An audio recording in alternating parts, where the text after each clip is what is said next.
The Honourable Trevor Khan. Mr President. Mr President, I rise this evening to put on record excerpts from an email I have received from a concerned Gunnedah resident. By way of background, Gunnedah is a town located 76 kilometres west of Tamworth. According to the Australian Bureau of Statistics, as at 30 June 2007, the Gunnedah local government area had some 11,968 residents. I quote from the email received: "I live on a property just out of town in Gunnedah, 5 minutes drive to town, and in the early hours of Thursday morning my daughter and I were awoken by yelling and loud banging by an unknown and unwelcome man at our front door. I made a call to 000 and asked for police assistance. Within a few minutes I received a call from Tamworth Police wanting to know exactly what was going on, and I explained the situation. The policeman was very helpful but told me a police car could possibly not be there for an hour. By this time the unwelcome person had gone into our open car bay and started my car up, and in the meantime had tried to open our locked front gate. At this moment I cannot begin to tell you the terror my daughter and I felt. At the same time I had called 000 twice more, as 000 had told me to call back if anything had changed. The last time the lovely lady stayed on the phone with my daughter and I until the police came, and in the meantime I made a frantic mobile call to my husband in Sydney, as I thought if anything happened to us he wouldn't have a clue what had gone on. A short time later the 000 lady then told me the police were outside, and I finally went to the back door and there was a policeman at the bottom of my stairs. The relief I felt at seeing him standing there reduced me to a flood of tears. He had a look around and he found the man in question asleep in my car.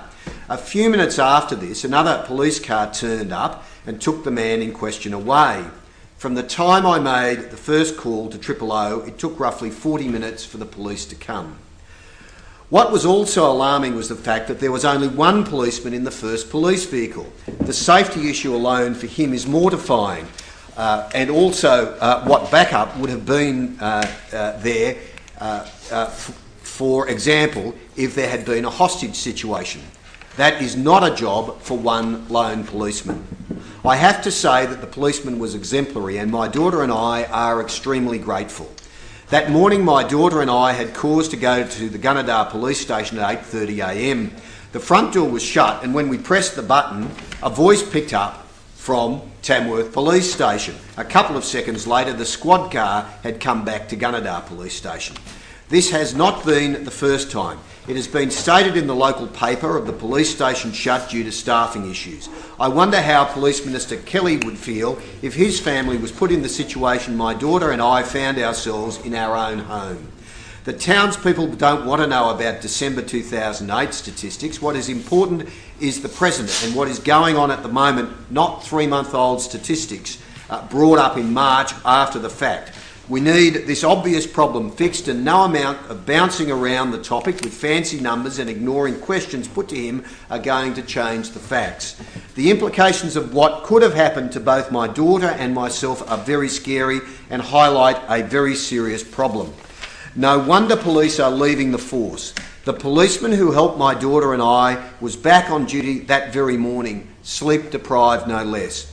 The policemen do a wonderful job, but if we want to keep these good men and women and make their jobs as safe as possible, the powers above certainly have to do better than this. That is for sure.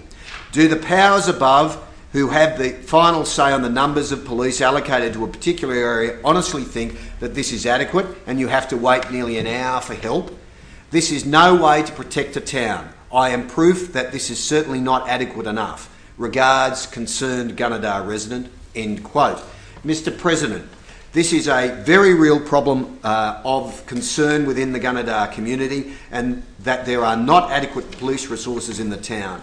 The Minister for Police must do more to allay the concerns of the residents of Gunnedah about the lack of boots on the ground. Thank you, Mr.